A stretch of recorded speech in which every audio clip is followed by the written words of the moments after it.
Ya, dalam riwayat Imam Ma'gal bin Yasar, anna Nabi SAW qala, Nabi bersabda, man qala hina yusbih thalatha marratin, siapa orang setiap pagi baca 3 kali a'udzubillahi samiil alimi minasyaitonir rajim, wa qara'a thalatha ayatin min akhir hasyri, lalu dia baca 3 ayat terakhir dari surat Al-Hasyr, 3 ayat terakhir daripada surat Al-Hasyr, yaitu huwallahu alladzi la ilaha illa huwa alimul ghaibi wasyahadati war rahmanir rahim, wallahu alladzi la ilaha illa huwal malikul quddus salamul mu'minul azizul jabbarul mutakabbir, subhanallah amma yusyrikun, wallahu khaliqul bari musabbil asmaul husna, yusabbihu ma fis samawati wal ardi wa huwal azizul hakim. Ini ada di Wirdul Latif, betul?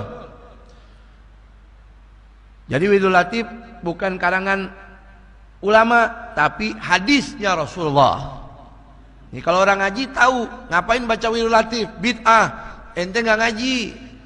Itu kata Nabi, riwayat Imam Ma'gal bin Yasar, Nabi SAW qala, siapa orang baca a'udzubillahi samiil alim minasyaitonir rajim 3 kali, lalu baca 3 ayat terakhir surat Al-Hasyr yang tadi Anda baca, waqalallahu fi sab'ina alfa malak, Allah titipkan buat orang itu 70.000 malaikat jagain dia.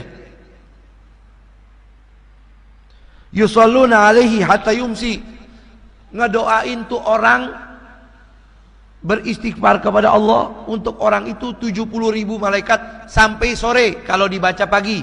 Kalau dibaca sore sampai pagi. Subhanallah. Wa in mata, andai kata dia meninggal dunia, fi dzalikal yaum, pada hari itu, mata syahida, matinya sebagai pahlawan, mati sebagai syahid. Subhanallah.